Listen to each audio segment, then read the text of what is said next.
All right, welcome everyone to the Theology and Ethics podcast. Today I'm with Lenny Esposito, Vice President of the Kirkwood Center for Theology and Ethics. My name is Anthony Costello, the rumored president of the Kirkwood Center for Theology and Ethics. And today we're going to be doing it on the bathroom wall someplace. Yeah, right. It's a genetic fallacy of some sort. So we're going to be looking at a couple topics that are theological in nature and making their way around the news. So that's kind of what we do, especially on these roundtables where it's just me and Lenny and maybe one of the other guys. We don't have any real experts on today. But the one thing we're going to look at first is some good news, I'd say. This was a Barna report. It was originally in the Los Angeles Times. It caught my attention because the LA Times on November 27th, right before Thanksgiving, noted, and the headline screamed, "Bible sales keep growing even as many Americans lose their religion." Is amazing. How the Times put it. The Bible is making a comeback. I'm sure maybe to the chagrin of the LA Times.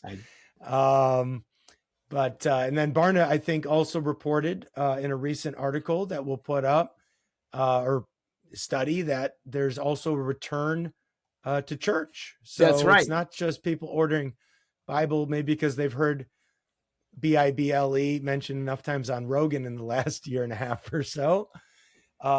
But it looks like there's actual, you at least got to get into the car to get to church. Usually, I suppose. Yeah, it's effort, and this is an interesting. So let's take these kind of in order. So first of all, we'll do the Bible. We're going to talk about this first, which is going to be, we're talking about Bible sales, and then this return to the church, and then we're going to have another special topic for part 2 of this this episode. Okay. Which will have something to do with Kirk Cameron, just as a tip for those who are listening. Okay, so Lenny, lead us off then with the LA Times article. Yeah, it was very interesting. As of September, the article tells us this was written by Bob Semiata, and like I said, it was in November 27th edition. They note that Bible sales jumped 11% in 2025 from the year prior. More than 18 million Bibles were sold in 2025 up through September. Okay, that's the only, and but that's not just a reactionary trend. Bible sales have been growing steadily since 2021, since basically COVID, and it's curious to the author of the Times article because Gallup is saying that religion isn't necessarily growing at the same rate. People who have identified or are as reacting as Christians, you don't see 11% jump in people identifying as Christians, let's say. So it's puzzling. Among the bestsellers are an economy version of the English Standard Bible, which is the top seller right now. That's a good one. We like that one. Yeah. A pink giant print King James Version gift Bible. I guess that's a big seller for women. Not the Queen James, but the actual King James, even though the cover's pink. That's right. That's right. So they're trying to figure this out. And one of the things that happened in tandem with this is, as you said, Barna noted that what they're seeing is an increased trend in individuals who are attending church services. So much so that Gen Z is leading the way now in church attendance. And it's really an interesting stat because we've not seen these kinds of trends before where you have Generation Z actually going to church. And what they do is they ask you, how many times on average do you attend church per month? And Gen Z adherents who are going to church, those who go to church more often than even Gen Xers. So let me drop the marketing labels and put it into kind of age ranges. Yeah. So Gen X would be somebody, 40 to 55 to, well, actually 40 to 60, right in there. Here. That's a Gen X. So you talk about people with established families, teenage to adult children, that kind of thing. These are the people who would normally traditionally make up the bulwark of church attendees, right? When your life is slowing down a little bit, you're not, taking junior to the soccer practice and to the ballet recital and all of those things that you have to do. They're pretty much self-sufficient. You can then turn your attention to church and your aspects of devotion there. And as you get older, you tend to think about those types of issues more as well. So it traditionally would have been the older adults who would be the most often attending church, but they're seeing, no, that young adults are doing so as well, which is fascinating. You couple this with some of the other kind of things that are happening. There are a lot of movements on church campuses, for example, Pittsburgh.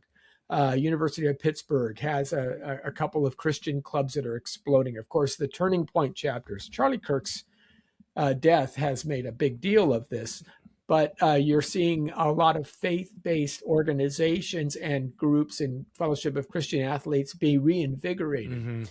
Many pastors that you talk to will tell you young people are coming back to church in numbers that they've not seen before.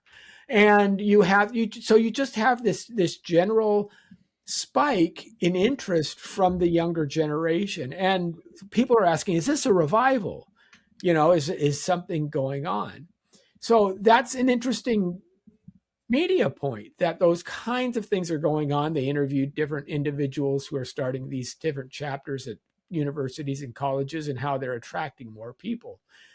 At the same time, pollsters like Gallup, like the Pew Research Group, aren't seeing, and not, as I said, a broad change. People who used to not identify as Christian be Christian. They're not seeing that trend happening. And the LA Times was puzzled by it as they were trying to make sense of these things. You said a recent survey by Gallup, released November 13th, found that less than half of Americans say religion is important in their lives. And that's a decline from, say, 52% just 5 years earlier. So now you're seeing kind of two disparate things that are going on. And what's happening with this? And in fact, when Barna themselves look at people like Gen Z women, adult young women are less spiritually active than they've been in the past. And that's just an interesting thing that is also happening, that there's a decline of young women. So it's young men who are taking the lead. It's young men who are being active in church. But why don't we see a bump in Christianity? That's a big question. So what's going on here? We think that sociologists such as Ryan Burge and others have looked at the data, and they're assuming that what's going on is that it's not that people who would have on a pollster survey checked the not Christian box or the unaffiliated box. They would usually call themselves broadly Christian, right? If you were reared in a mainstream denominational family. Yeah. So you grew up a Presbyterian because your father was Presbyterian, his father before him, and we're Presbyterians. That's what we do, or we're Methodists, or what have you. I'm a Christian in the same way that it's kind of an ethnic reaction to say I'm Jewish, right? Judaism is as much your ethnicity as it is your faith tradition. So a lot of people would take this because, well, this is just our family tradition. Yeah. Right, but what's happening is those people who are Christians seem to be within that group. There seem to be more and more people who are now actively engaging in their faith and actually taking it seriously, buying Bibles, going to church, and wanting to live out the kingdom life. Whereas before they would have been, to use the biblical term, maybe lukewarm, right? Yeah. And for me, that's good news. It's also interesting as that middle ground gives way and people start to kind of take sides. I think in one hand, it's a good thing because you need to know where you stand, believe your beliefs and hold to those. At the same time, it'll be interesting to see what that translates into as we go down the road and see what happens with these new active believers mingling with people who are now decidedly going to be non-believers. So the demographic that seems to be really taking ownership or embracing their Christianity, or they're getting more serious about Christianity, is the Gen Z men, right? Yes, definitely. And now, what was that age range again on the Gen Zers compared to Gen us? Zers really are anywhere from teenage years, 13 to all the way to 28 or so. That's kind of the Gen Z. So college age, young adults, late is that teens. the same as millennial? Because I never get these, millennials is right before them. Oh, so really? millennial would be 30 to 45 or so. These generations are too tight together. Like, they're too close. They need to be farther apart. They seem close in age, but their mindsets are very, very different. Well, so Gen X, your generation was came up very cynical, right? They were like, I was going to make that point because, when I look back at the late 80s, early 90s, when I was growing up, formative years and everything. I mean, man, you look at the music that we listen to, the movies. I mean, I'm thinking, like, what was the most popular music? What came out? Grunge. Talk about one of the most nihilistic, dark, depressing kinds of music ever invented. Well, every lyric was swirling around Everclear, right? And you had Wonderful, or you had, Alice in Chains and Stone Temple Pilots and all. Yeah, it's just all this psychological sort of nihilism. And then, you had your movies like Reality Bites or something was, like a popular movie. And it's sort of like this very sort of just, nihilistic, existentially sort of nihilistic sort of being expressed at the popular level. Right. And it's kind of unsustainable. Like, it's unsustainable. So, it would make sense that you'd see, religion in general maybe start to make a comeback. And I think, there are numbers for probably religion in general. But that a generation whose parents maybe were sort of like very disenfranchised and disenchanted with religion or with their Christian upbringing, start to take a fresh look at Christianity. And I think part of that has to be in virtue of the technological changes, right? And then the amount of, people talking about religion more openly online, right? And, on the internet and on YouTube channels like that, and then especially when you get like celebrities start to talk about religion more openly, or in Christianity, which we've seen celebrity conversions, right? You see this handful, it's probably not a lot, but a handful of very well-known people who maybe do come back to some kind of Christian faith, Catholicism, or some kind of Protestant Christianity. I think that also does have an effect, and it reverberates sort of throughout the culture, right? Yeah, absolutely. And overall, I think a couple of things are happening. First of all, if you have known anything about the Gen Zers, they're very much more positive. They just have a whole shinier outlook on life than Gen X ever did, and even the millennials. The millennials were the first generation that kind of grew up with the internet. That was their, and so they're very self-driven, very reflective. The millennial generation is the one that's seeing the high spikes of depression and things of this nature. They're very much therapeutic in terms of looking for therapy, right? It's not Do you need therapy? It's which therapist do you go to and how long have you had him? It's assumed, that right. kind of thing. And so but Gen Z is a different animal, and it's almost like, because they weren't reared with the staid traditional Christianity, Right. they see it as something new and interesting and are open to Curious. exploring it. Yeah. I look at the counterculture of the 60s, whereas they rebelled against their father's church going, because it was like that was just part of corporate America. That was just part of the man putting Right. me down. That was just part of the oppression. I have to wear the tie. I have to behave. I can't be myself, et cetera, et Yeah. cetera.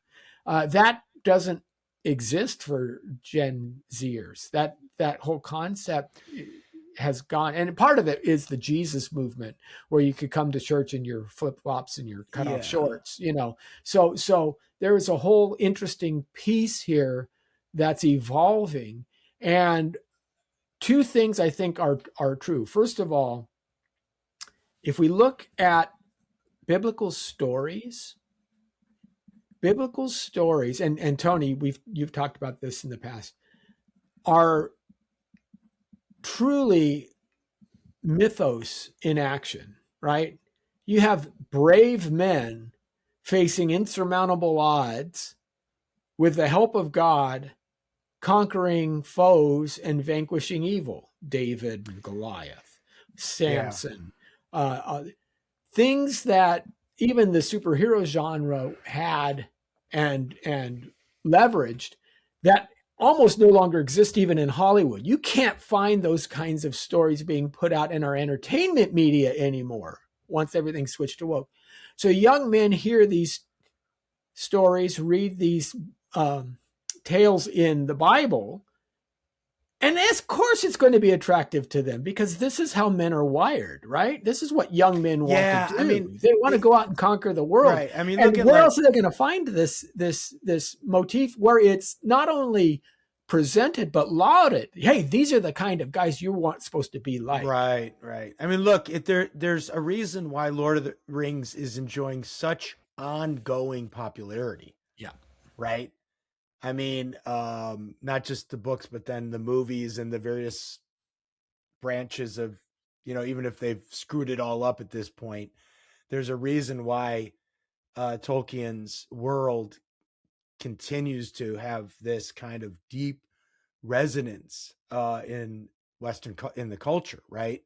Let me make this point. Let me bring some up, because you talk about biblical characters overcoming odds. Most of those battles are actual battles. Like Right. We have the hero at war, and it's a physical war. It's physical warfare.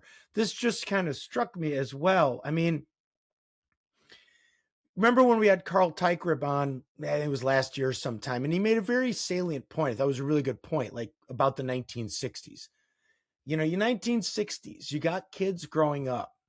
Their grandparents were in World War I. Their fathers were in World War II, and they probably had a brother or a cousin or an uncle in Vietnam. Right.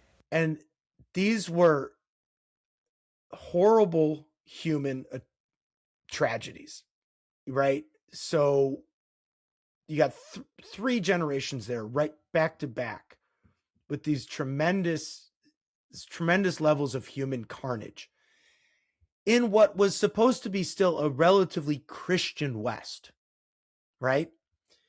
So you could see how maybe that incredible disenchantment with Western society and all the carnage that had just, and that was still going on, could be at least one motivating factor in a generation of younger people to reject kind of everything of their fathers and grandfathers before them, especially their religious, their deep, their, those things that are supposed to be most profound in your beliefs, your religious beliefs, and seek for some kind of alternative worldview that they thought would be a better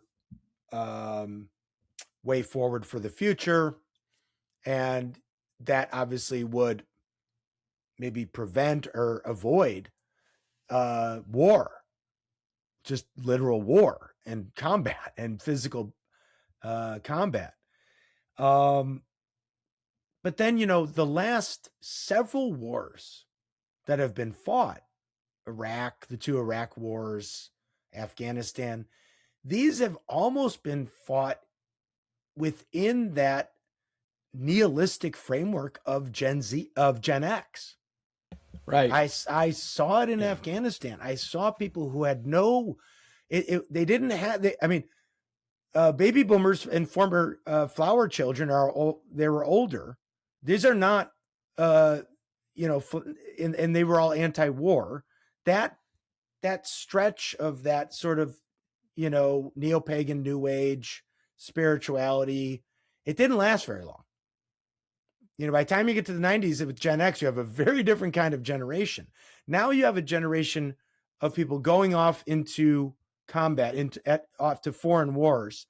They're neither Christians nor are not, deeply Christian, or they're not working within that Christian framework necessarily. And they're not flower children either.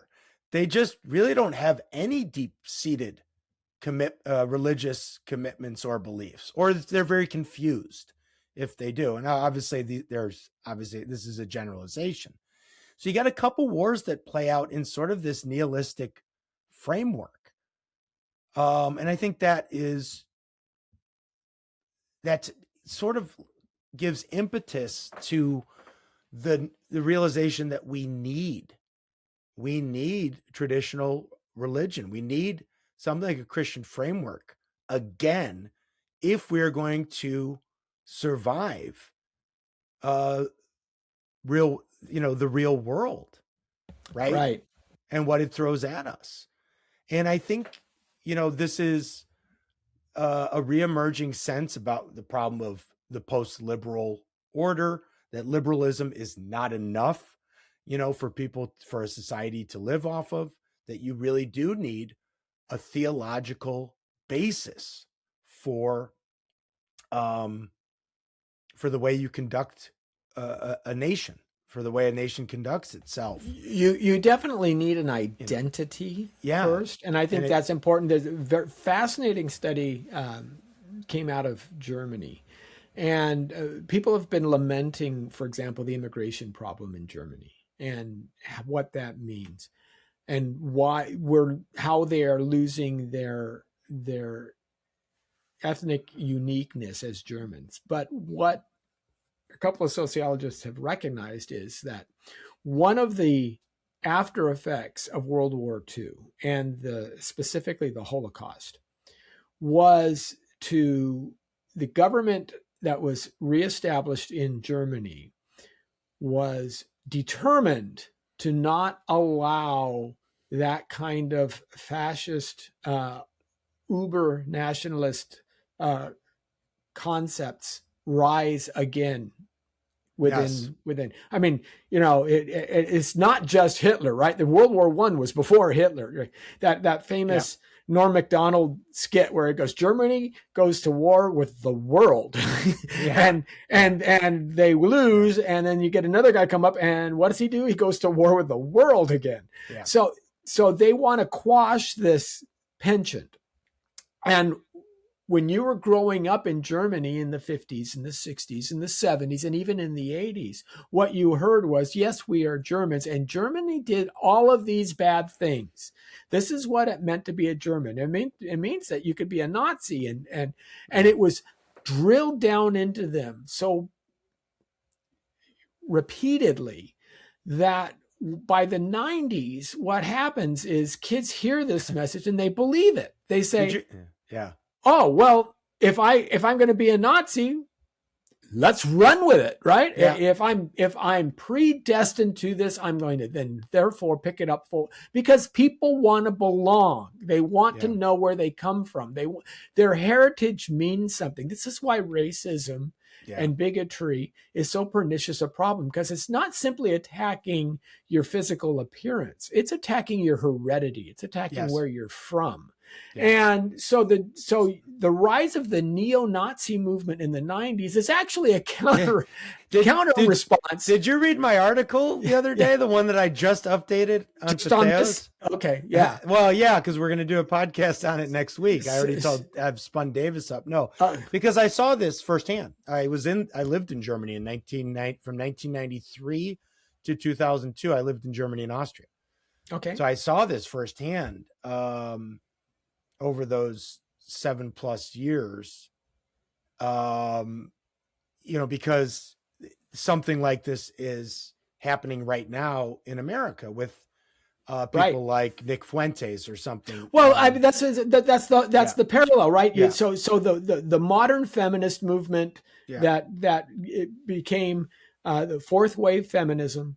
Yeah. And you get fourth wave feminism, you get the DEI folks, you get the critical theorists who are telling the white males that they're the most oppressive, et cetera, et cetera, et cetera. Yeah. There's going to be a reaction. Now, some people, as you say, will swing to the Nick Fuentes, which he's a manufactured. I have a take on him. I mean, I grew up very close to where he grew up on. Now that shows how he manufactured his popularity on X. Yeah. Most of that. I mean, I think he knows robot responses and things. I think he knows what he's doing with regards to becoming popular. Yes, and some people, believe that it's trying to basically split apart the conservative movement going forward. But that's a side point. Yeah. But others are going to swing towards something a little bit more wholesome. They understand that the Andrew Tates and the Fuentes of the world are nothing more than just social vomit. That's really where they're at. So, but is there a positive role model? Is there a positive way we can understand who we are and how we should live? And Christianity and the biblical stories that it carries with it, the social milieu that it brings forth, is that it gives you that, and it gives you that without any side effects, so to speak. I mean, this is a point that our colleague Logan Zeppieri has made several times about the problem of nihilism, and that people will I think it was one of the Strausses that he, or maybe it was that Carl Schmitt, the Nazi jurist who made this at least one salient point about why the Nazis were able to come to power. It's because the church wasn't doing its job in a certain sense of, so you get a disenfranchised generation of men, right? Who then either go left or they go hard right. And they start looking for justice and certain kinds of basic human values outside of the church, in sort of deviant and disordered and deformed ways, right? So you get your Andrew Tates, or if Nick Fuentes is somebody with genuine opinions, or whether he's only doing it because he knows it gets popularity and that's what he's really after. We don't know, but this is kind of embrace of, you could go the route of embracing sort of a right. I don't even like to call it a right wing but it's sort of an extremism that's often associated with the right, or labeled as right as opposed to left. And I mean, I saw that firsthand in Germany in the 90s with the rise of the neo-Nazi groups in the cities, and even in the village that I was living in, because it was like a there was this requirement of all Germans to sort of self-deprecate themselves constantly for the sins of their fathers and their fathers' fathers, which is deeply religious. If you think about it, it's kind of like they inherited the sins of their grandfathers or fathers, and now they have to do penance for it, right? Well, we have this going, and we had this with Black Lives Matter and the critical race theory activism, right? Same thing, like white people have to, today's white people have to pay for the sins of a percentage of Southerners that, were slave owners, at a certain period of time, or even prior to that, Portuguese or Brits or whatever that conducted the Atlantic slave trade. So, and there's always a subset. If you get people to if you beat that drum consistently enough and with enough intensity, you will get a subset of people who just say, okay, fine. Let's just embrace that identity then. If that's who you say we are, fine. We're good with that. We'll roll with it. And then what does the left do with those people, right? And that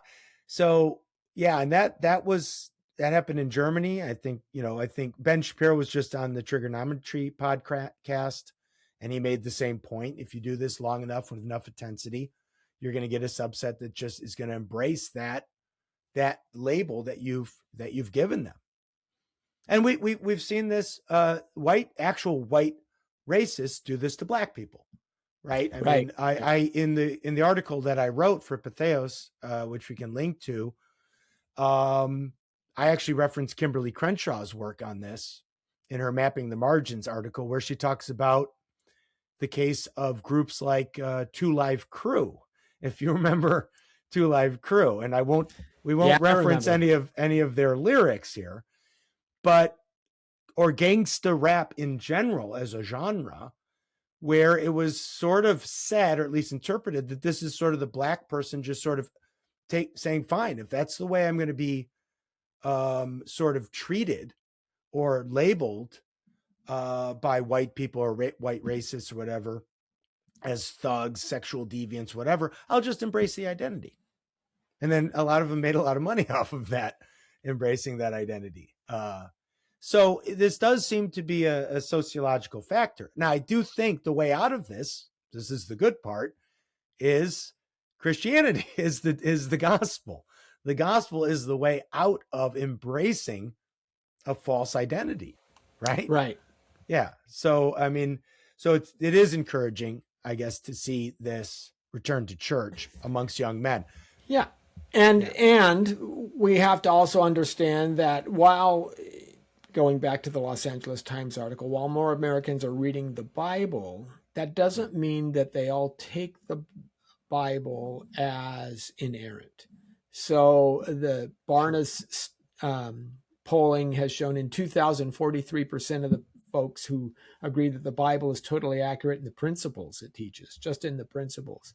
That number fell below 40% as of 3 or 4 years ago, and it sits at 36% today. That means that even self-identified Christians, less than half of them strongly affirm the Bible's accuracy. So you have people who are engaging in church, but they may still be taking the biblical, the Bible as it's presented to them, as something more of a broader, kind of narrative that they more can of a choose philosophy, a philosophical text, a moral manual. It's not necessarily, it's not necessarily that it's telling true tales. It's just the tales that I like, and so therefore I'm going to follow them. So that means that the church leaders need to start engaging in some of these points and undergirding the reliability of Scripture. And the reasons why we can hold to the Bible as a truth-telling record of history.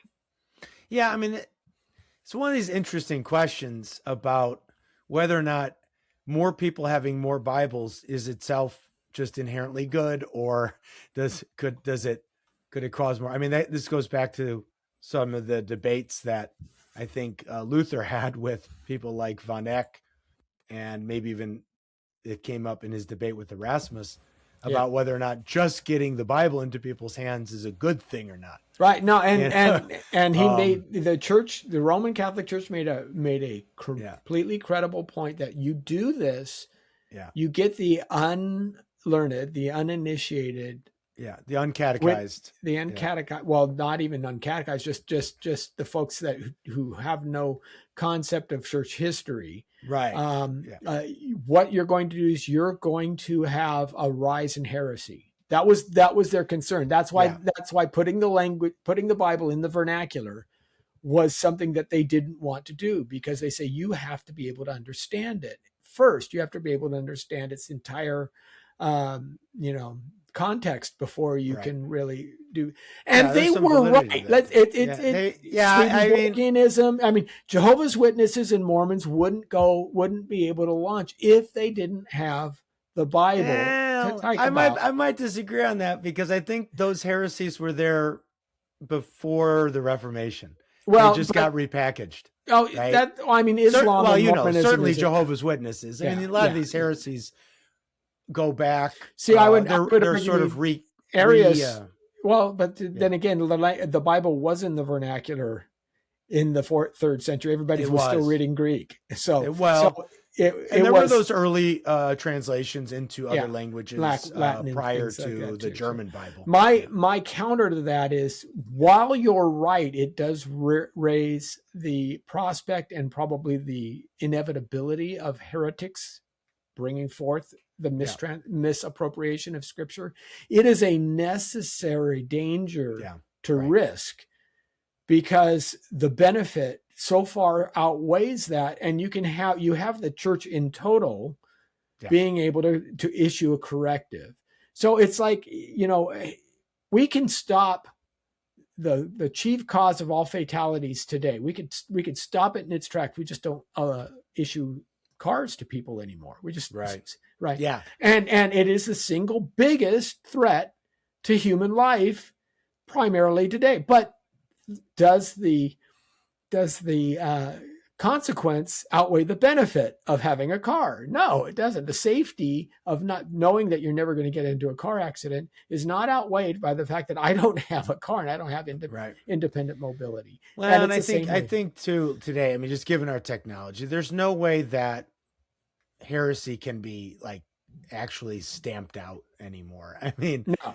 It's just, with the technology we have, we just have to deal with the preponderance of information, good or bad, and people believe what they want to believe. Half true, Yeah. Surgeon General's warnings have not really caused that many people to stop smoking. It just, people will believe what they want to believe, and regardless. And so the originating factor isn't that the Bible is in the vernacular. It's in the hands of people who may not yet understand how to properly, exegete it. The problem is the one of the human heart. Well, and we know enough stories historically, or even personally, people who have picked up the Bible and the Holy Spirit worked, and, they converted, Right.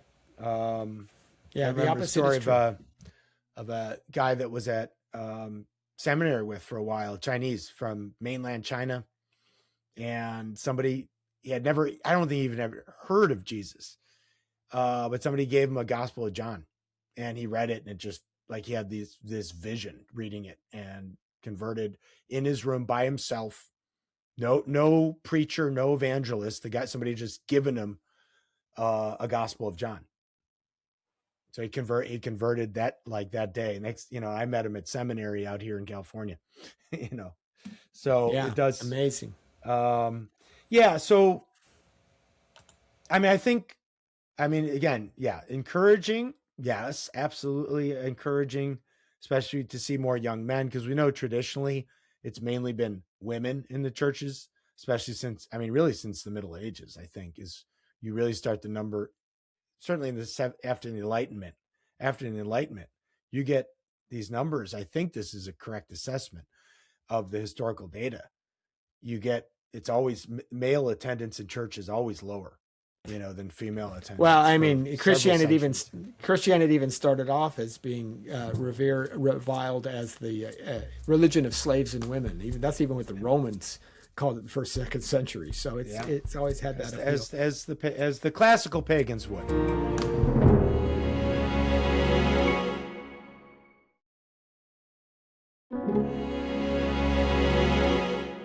But here's the thing that I take away from all this. It doesn't necessarily mean, and I go back to the question of revival, are we in a revival? I don't think so. I think Ryan Burge is right when he makes the statement in this Religion News Service article that when you talk about past revivals, you're talking about a spike in church attendance that is not 50,000 or 100,000, although those would be wonderful to see. Those are great. But you're talking about multiple millions, right? You're talking a spike of 10% of the entire population of the day started going to church again, things of that nature, a significant amount of. But if you look at those kinds of trends, positive outcomes for the future look good. So I look at Hezekiah's reforms in the Old Testament. Now, Hezekiah came in, made some reforms, and turned things around. Josiah comes in, right? Godly king for the southern kingdom.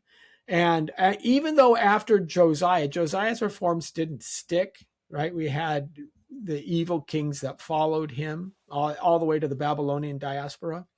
But what happened during Josiah's reign, you had a group of young boys who actually were catechized into that faith. And when Nebuchadnezzar comes and takes those kids away, Daniel, Hananiah, Azariah, Mishael, right?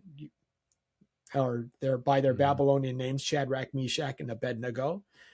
We had young men who could stand firm because they were deeply committed to the God of the Bible. And so even if this doesn't mean that there is a revival for our nation and our nation is going to return to godliness, because again, the nation of Judah didn't. It still is good news because it means that there is a base, a remnant, a foundation. There's something there that God will use down the road. And that's exciting to me. Yeah. Yeah, it's a good point. It's a good point. And, because I think too, it's like I think we could make the point that there are just when hard realities sort of meet the individual or the group, people do turn back to God. I mean, one of, I think the things, so if there's an actual war or you actually go to war, I mean, the spike after 9/11. Yes, there are atheists in the trenches. There are some, but I think if you get put into a situation like war or something, the likelihood is you're going to start searching pretty deep for something more than just, something more spiritual for sure. And I want to say that I think, the speculative, but I think the conversation about the reality of the technology that we have and that is coming down the pike, I just feel like that also probably is at least one factor in this return to Christianity for at least some people, because these are sort of like just daunting things that I don't think we really understand how to deal with. And that kind of unknown, I think, as well, might be playing a role in people getting back into the Bible or back into church. Very well may. Yeah, absolutely. Yeah. And, when, as you say, when these kinds of stressor points happen, you start re-examining your life. You start thinking about ultimate ends. You start thinking about, your eternal destiny, right? And eternal destinies are a big deal. Yeah. Or, I mean, if you got like Peter Thiel rolling around saying that, we can use technology to prolong our life indefinitely. Yeah. That might also be a reason and he's mentioning all these biblical narratives and stories. Some people might just be picking up Bibles for that reason as well.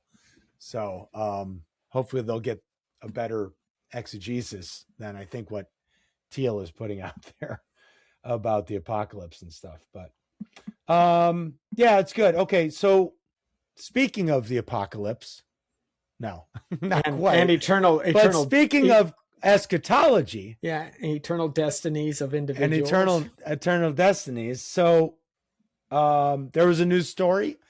Now I have not watched the video, but apparently on I guess, his show. Possibly, The great actor. I have a lot of respect for Kirk Cameron. I do, even though I don't think I could say, just to be honest, that I've ever seen him in a movie that I thought was a good movie. I do respect the guy a ton. I think he's got guts, and I've appreciated over the years everything that he's done with Living Waters, and that he's done. And his dedication to live a Christian life in Hollywood is commendable. Yeah, absolutely. I guess the big news is he has shifted his view on the hell, on the doctrine of hell, moving from, I think, the traditional view of hell as, we'll call it eternal conscious torment, ECT, to a kind of annihilationist view. Okay. Right. A conditionalism. Or what's called conditionalism in the academic literature. And Ray Comfort, of course, has mentioned this, addressed it, and I think they'll come out with something more substantive, but he did address it briefly because, of course, him and Kirk Cameron did a lot of ministry together in the early 2000s, most of which I think was really good again. And then our friend, I'm not just name dropping. We knew Wes before he was Wes Huff. Wes chimed in on this, and I'll pull it up on the screen here with an X tweet that I think we could comment on. Wes says this on his X post here. He says, with Kirk Cameron announcing his position on conditionalism, I'm seeing a lot of people attempting to critique it. I hold to ECT, eternal conscious torment, but I do understand the topic of conditional immortality and have yet to see anyone actually give a rebuttal that shows me they've interacted with the arguments and biblical reasoning from the other side. To condemn conditionalism / annihilationism as heresy is to say that John Stott, Edward Fudge, F.F. Bruce, potentially even Athanasius, are all heretics. This is, with all due respect, ridiculous. While the position might be unorthodox, it is not heresy. If you actually want to interact with someone who knows the topic, reach out to my friends at Chris Date Chris, and Dan Patterson. Both are solid, fair-minded, well-educated, and articulate holders of conditionalism. End of post. Wes Huff. So I've met both Chris Date and Dan Patterson. Dan is in Australia. And Chris, I actually saw come out here several years ago, and he had a fairly long debate with Chris Wozniak. I think it was Chris Wozniak, who at the time was at Fuller, on the issue of annihilationism. And I should point out, I don't know Dan's views, but Chris Date certainly tries to ground all of his arguments for annihilationism in the Bible. So I think Wes's post here is correct. I think you do have to look at the arguments that annihilationists or conditionalists are making. Most of the ones I've met, it's not just philosophy or philosophical position. They are trying to ground it in the biblical text. So now why Kirk Cameron changed his views, I can't say because I haven't watched the video. But I don't know, Lenny, what do you think on this news of an eschatological switch here? I like to pull a lot of, when I think of this, I think of a lot of the other arguments about other theological issues that I get into, that when I look for a hermeneutic for understanding things like eternal life, death and life, things of that nature, I like to see a hermeneutic that's, number one, consistent across the scriptures. I think that's important. But number two, isn't necessarily birthed solely by the reasons of one issue. So let me unpack this for a little bit. Take young earth versus old earth creationism. One of the arguments for the young earth creation point is that the idea of the day, right, is in question. What is it? A 24-hour period? Is it a long period of time? It's used both ways in Scripture, et cetera, et cetera, et cetera. And one of the rubs with the young earth view in understanding that is Genesis 2:4. You know, when God, well, it's in Genesis 2 where he says, of all the trees in the garden, you can eat of any that you don't desire, except for the tree of the knowledge of good and evil. The day you eat of that, you will surely die. Now, Adam ate of the tree, the knowledge of good and evil, and Eve did also. And I usually ask folks who hold the young earth position, is that a 24-hour day? You know, why didn't Adam drop dead? In the day you eat of it, you will surely die. And he said, and they normally respond, well, he started to die then. So, okay, so that day means a long period of time, right? Or you can take it the other direction. He did die immediately in that day, because what death means is separation from God. What life is when God breathes his spirit into man, the pneuma into man, giving him a life force. And death, therefore, is some kind of separation. So if you die to yourself, if you die to your flesh, if you die to your desires, you're separating yourself from your desires. And you have life in Christ, you're joined with him, and you live with him forever. The first Adam died, right? We are dead in our sins. So this is the next kind of theological point that we talk about when we talk with, say, the Calvinism and Arminianism thing, right? And they will say, you are dead in your sins. You are dead in your sins. Dead things can't do anything, right? You're not sick in your sins and you're going to get well, you're dead. Well, that's a metaphor. Mm-hmm. I don't want to push it, but you're dead in your sins because you are separated from God. So death always means separation in both biblical senses. So if I take that and I continue on with it and look towards actual issues of hell, there is a second death. There's a first death and a second death. What's the first death? How did Jesus die? Separating his soul from his body. Neither ceased to be. They both still existed, but there is a death in that. Death means separation.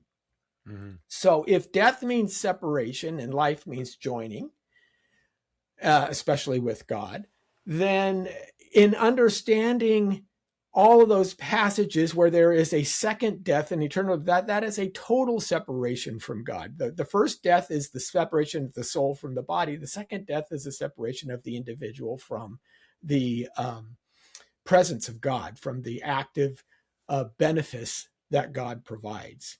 Now, as I understand conditionalism, and I am no expert, but this is the point upon which everything turns, is what do you mean by humanity? Are they actually built as immortal beings who will never have a cessation point?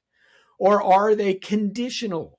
Is their entire existence, while their entire existence, and I recognize this, is rested upon God, I think all Christians would hold to that, right? We all believe that in him we live and breathe and have our being, and all things move through him. It is not necessarily that God, when he does this, he makes human beings in a specific way, it strikes me, just as he makes angels in a specific way. And it seems to me that both of those types of beings are types of beings that were at least meant to be immortal. God's original design for Adam and Eve was to live forever. Full stop, right? That's when he created us, that's how he saw us. That was his original design. So was it with an asterisk? Was it with a caveat? I guess the conditionalists would argue yes, because there was the tree of life, and the tree of life wasn't off limits to Adam and Eve in the garden prior to his sin, but after his sin, they banished them out of Eden so he wouldn't get to that tree of life and live in sin forever. I don't know that that's a convincing argument or not, but that's seems to be the idea. And so if human beings are meant to be immortal, then that colors this conversation. But to understand death and life as, again, something other than simply separation is death and life, those words, eternal. That's where you start to rub. I think. That's an interesting point. So again, we're not going to go into great detail. I'm not a biblical scholar, and I haven't read on this issue in some time. So I'm sure guys like Fudge and Bruce and who was the other guy he mentioned there? John Stott. John Stott's a conditionalist. We're not and he's a great Bible scholar. Well, Bruce especially. I don't know who this Edward Fudge is. I guess he was a Bible scholar. He was commentator. But certainly F.F. Bruce, well-known commentator. So these people were master of the Greek language. So Bruce knew his Greek. In fact, which Bruce commentary do I have up there? I have Acts, which is I've got one of them around. So I know I've read something by one of his commentaries. So these guys were not. We can assume that they were, and there. I remember when Chris Date was at the church I was going to at the time. The pastor was an annihilationist. It's a well-known church in the area. A lot of Biola folks that go there.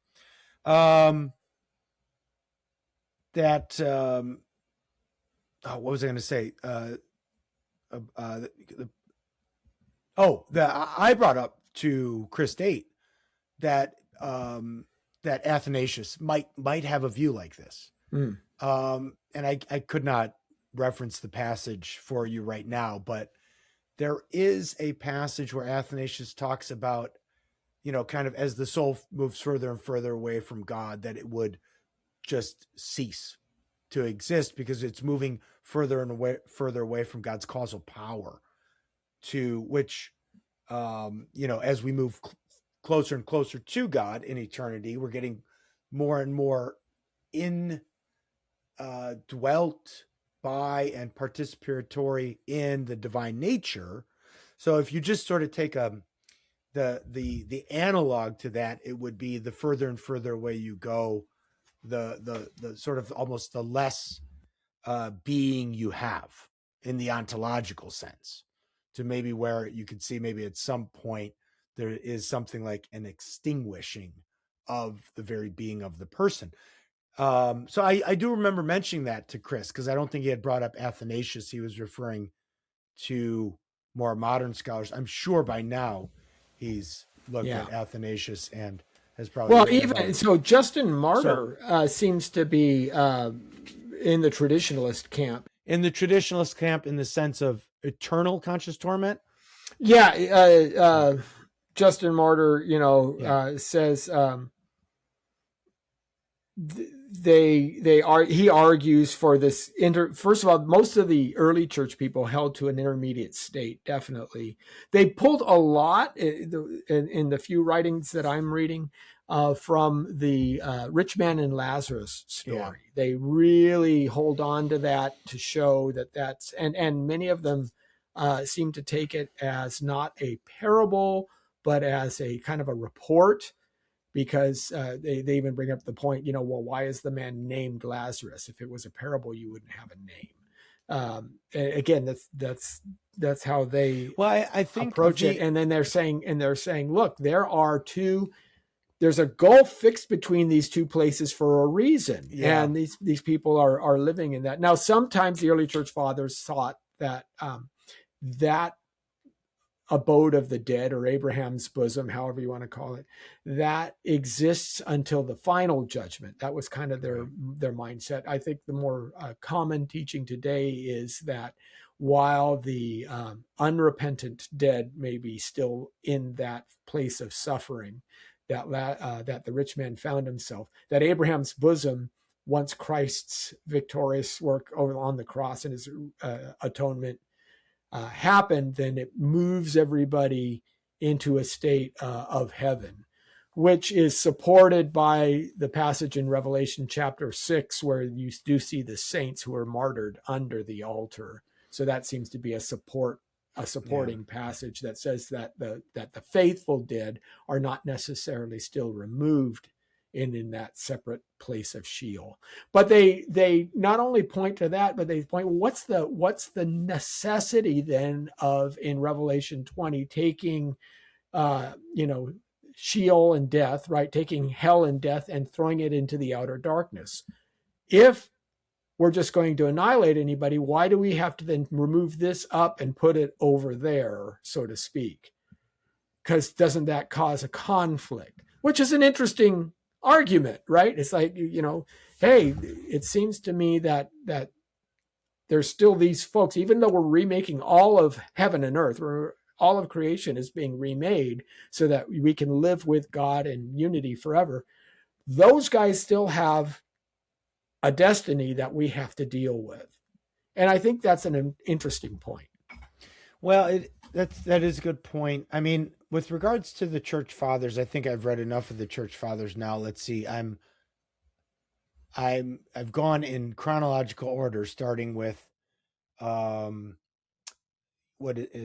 Clement's letter to the Romans, and now I'm at book 4 of the 5 books against Marcion by Tertullian. So that's a lot. That's a lot. I've gotten through a lot of Clement of Alexandria, all of Irenaeus, etc. Now the guys that jump, I'm going off of my memory here, and I haven't gotten to Origen yet, but we know that Origen had. But a lot of people think he had a kind of universalism, a universalist view. Yeah, there are some would be saved. I don't know if that's true. I'll get to Origen when I get to him, but if people peg a church father as a universalist, it's always Origen. Irenaeus and Tertullian, I think I could pretty much say are eternal conscious torment. Yeah. Certainly Tertullian. He writes a lot on that. And then Athanasius does get referred to sometimes as having maybe this kind of cessationist view where the soul actually goes out of existence completely. Although I'd have to go, I haven't gotten to Athanasius yet. I mean, I've read all these people, but I'm going in order, so I'm not to the 4th century yet. And I will also say the church fathers, I always say when referencing the church fathers, anybody who ever says, well, the church fathers say, I'm like, stop. Which church father and which writing, an earlier or a later writing of that church father? Yeah, and I think that was Wesley Huff's point. I think Wesley's point was, hey, they even disagreed about this back then. Yes, so we have to take that into account. So you got modern disagreement, you got ancient disagreement. Yeah. So I want to make this point about eternal conscious torment. I'm sure somebody's made this, but it struck me recently when I was teaching through my intro to philosophy class.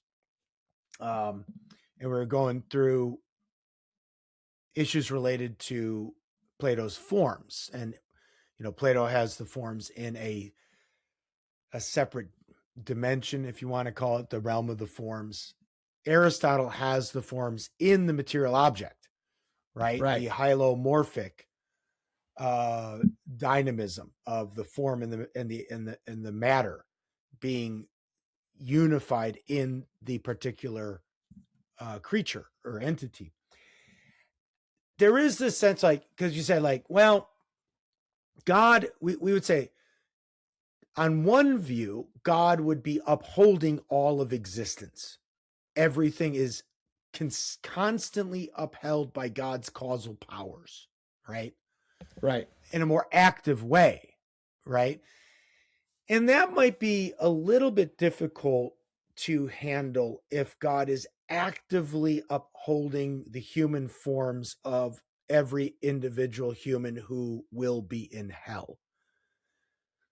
But there is a way that you could think of this where God creates the form, humanness, that all of us share in, but it sort of takes on an integrity and existence of its own in such a way that God is not so actively involved in the upholding of its existence, right?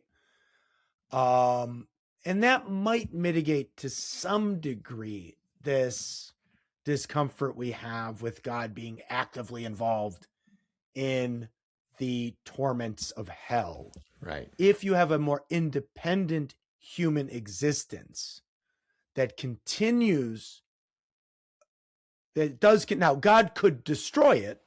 He could destroy the thing, but if God chooses to create something that has its own existential integrity and then just sort of allows it to make its choices and become the kind of creature it chooses to become, right? To include the that it has sort of existence in and of itself now. Again, God could destroy it if he chose to, but he's not directly upholding it. Then you could see, if you take it also into account something like a continuing sin view. Well, yeah, then you could maybe mitigate a little bit of this idea that hell is so harsh and God is directly kind of punishing those that are damned. So let's pull on this thread, because this is the other point when I argue this, when I think of eternal conscious torment, that I think most people misunderstand or don't consider at all. First of all, if you've read Plantinga, God, Freedom, and Evil, right? The answer to the problem of evil is free will, freedom, right? Yeah. The fact that you if you compel someone to love, it's not actual love. Love has to be volitional, which means that you have to also open the door to the possibility that they reject you. You reject that relationship. They pull away from you. And when you're talking about a relationship with a person and God, that's called sin. Anytime you reject God, pull away from God, do the things that God doesn't want you to, it's sin. That's by definition what we're talking about. God therefore gives human beings free will. Matter of fact, we are made right now a little lower than the angels, but it strikes me that part of the Imago Dei, and I think this is pretty widely held, I don't hear many theologians who hold to a hard determinist view to the point of where we have no free will at all, that God gives us free will. Even most folks who hold to a strict 5-point Calvinism would say, yeah, our will is to always choose the bad, but it's our will.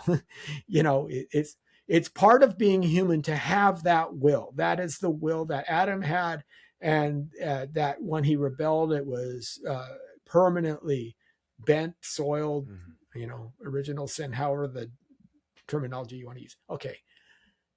If that's what it means to be human, then God taking that will away would make us something less than human, right? I mean, he wouldn't. Yeah. It would be an evil for God to turn a person into a Stepford wife, for example. Yeah. That would be. So that free will is a necessary condition of making a human being a human being. Therefore, if a human being dies, he is still a human being, a person, even though his soul is separated from his body.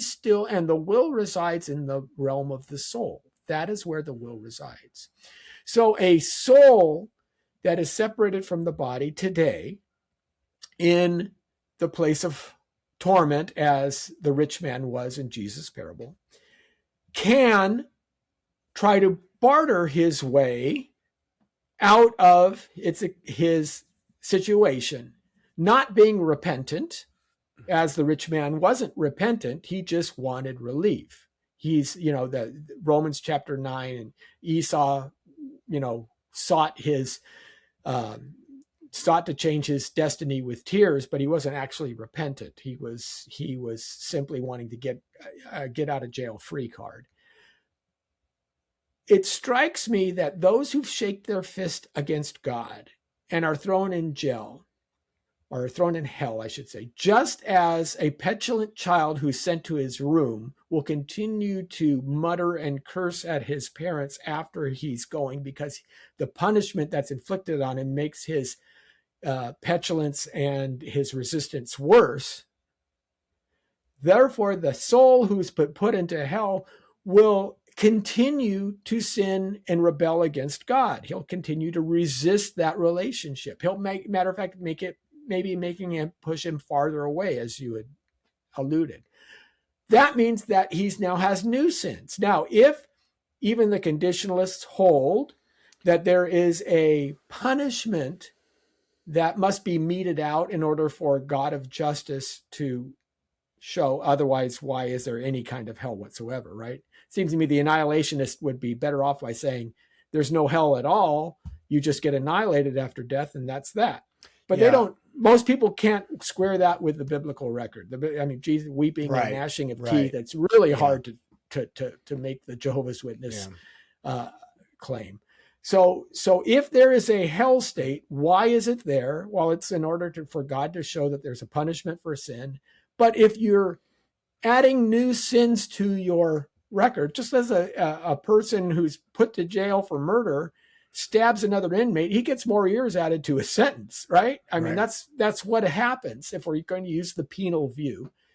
Then as you continue to sin, you continue to add more years to your sentence. You are not just simply being tortured for the 80 years or 70 years or however many years you were sitting in rebellion to God.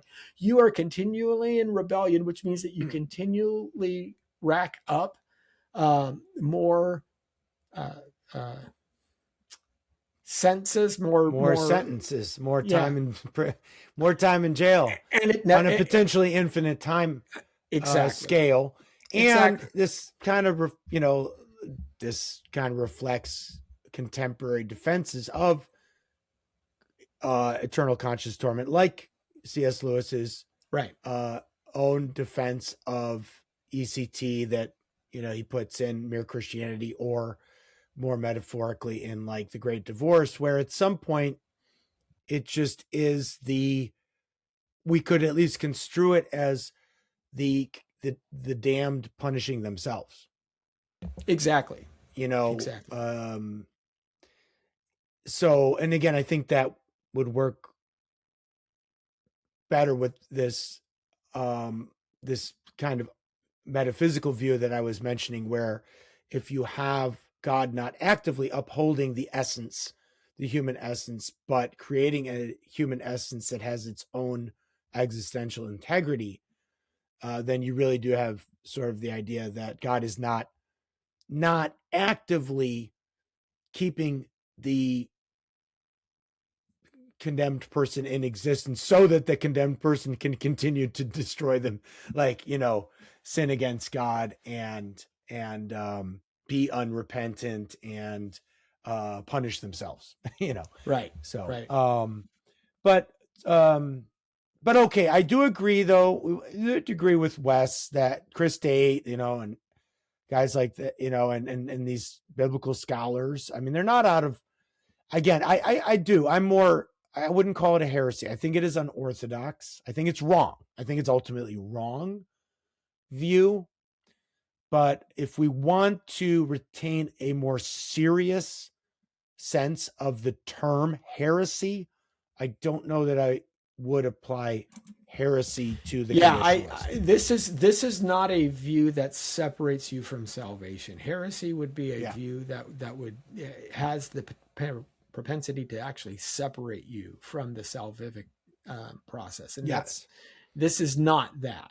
Even there are some Roman Catholic folks who understand Mariology to the point of where that could be brushing on heresy. Well, these popular, most controversial Roman Catholic positions are what we would maybe call heterodox, not necessarily heresy. So there's a distinction I think is important. I think that's maybe why Pope Leo did finally come out with a pronouncement against the co-redemptrix language for Mary, because I think they know that is when you start messing with soteriology. So one thing that we'll point out though here as we wrap up, that for those one scholar that a couple of years ago that I found his article in this edition of Philosophica Christi, which is 2010, volume 12, number 1, 2010. I'm going to read his name because I want to get it right. I hate these online YouTubers who mispronounce people's names, by the way. And you apologists out there who mispronounce people's names all the time, you know who you are. But it's the article is called Annihilationism, Traditionalism, and the Problem of Hell by Sean Bawulski. He's at Grand Canyon University. And he's written a pretty good critique of annihilationism. So I'll pull up his dissertation here, shared on the screen. Yeah, his dissertation is focused directly. So this is really focused on that question. And the name of the dissertation, it's not in book form, or at least I haven't found it in book form. I think it deserves to be published in book form, but it's called The Fire That Reconciles: Theological Reflections on the Doctrine of Eternal Punishment with Special Consideration of Annihilationism and Traditionalism. Now, Sean Bawulski, if I have mispronounced your name, please contact us so I can be corrected. But now I haven't read the dissertation. I read the article in 2010 article in Philosophica Christi. It does a very good job of critiquing annihilationism and showing exegetically and theologically where it fails. Now, in this dissertation, we have come to find out that he's kind of got a modified view of eternal conscious torment, which he calls reconciliationism.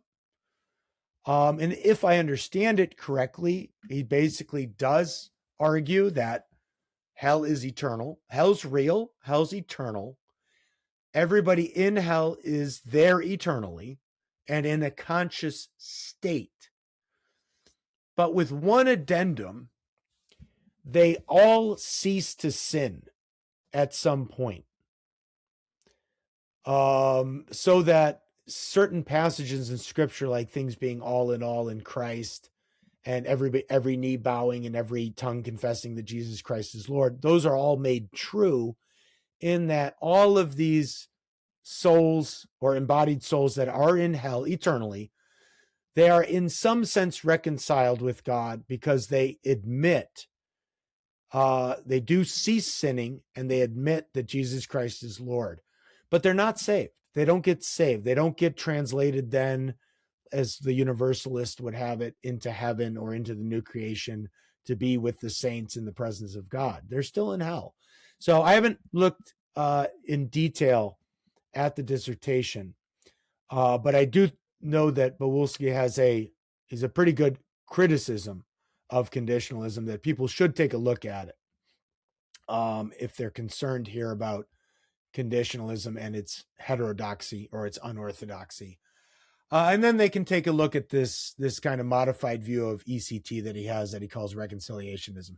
I'm not endorsing that. I haven't read it carefully enough to know where I would stand on it, but I would definitely look at, again, I got to look at his name again, but I want to say Bawulski. That's why. Maybe it is Bawulski and it's just spelled weird, but Bawulski's work on this topic as maybe a counter to when you go look and read anything by Chris Date or Patterson, look at Bawulski as well. So I'll just put that out there for those who are really want to know more about this topic and decide whether or not Kirk Cameron should be kicked out of the church or not. No, I'm just kidding. Yeah, I don't think that's going to happen. No, we're not kicking Kirk Cameron out of the church or anything else. Come on the podcast. Tell us your story. Actually, Kirk Cameron, please come on our podcast. So, or read Bawulski's dissertation. I'm sure he'll probably do neither. But anyways, all right, Lenny, final word to you. Anything you want to wrap up with?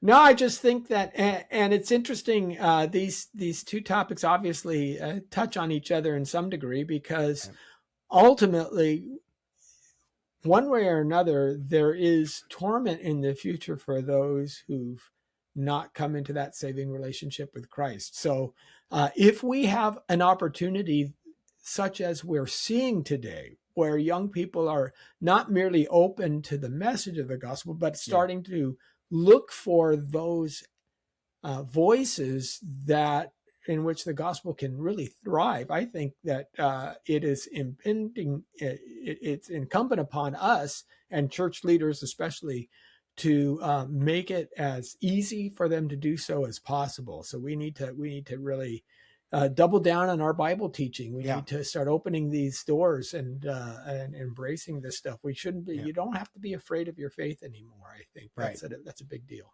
Yeah, that's right. And the good old fear of death is always still a good motivator to take a second look at the Bible, and maybe go to church, regardless of what Peter Thiel or Ray Kurzweil might be saying about prolonging our lives eternally. One of the interesting things, biotechnology. A session I went to at ETS showed the inherent contradiction that the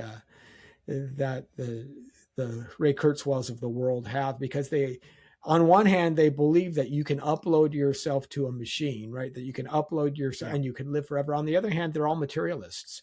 So how does this?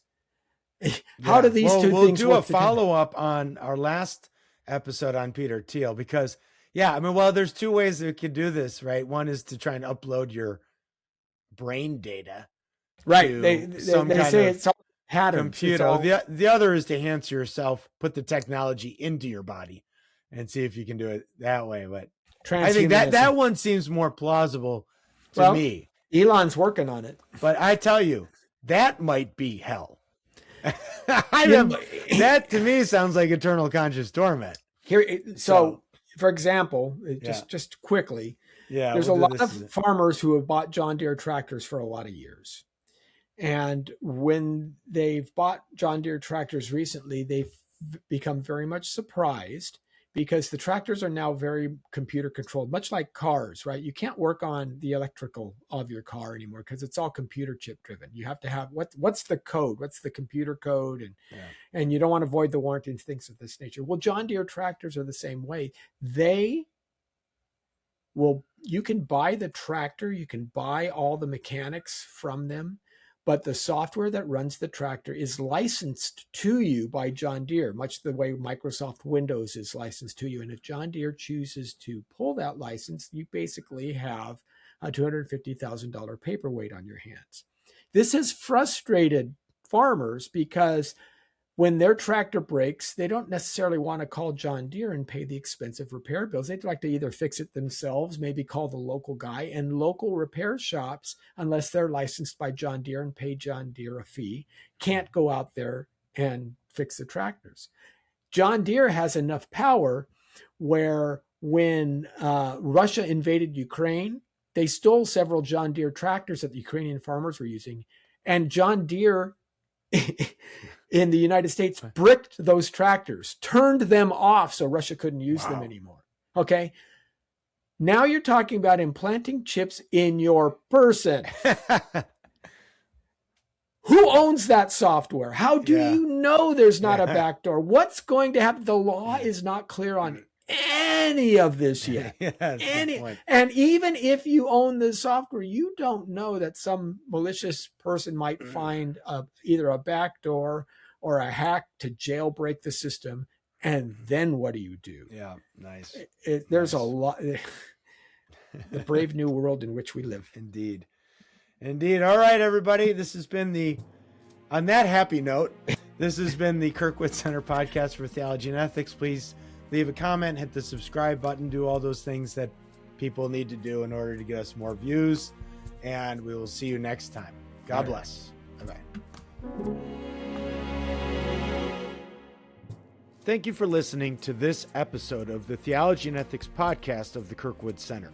Please take a moment to leave a review on your podcast app of choice. If this episode made you think of someone you know, please share it with them.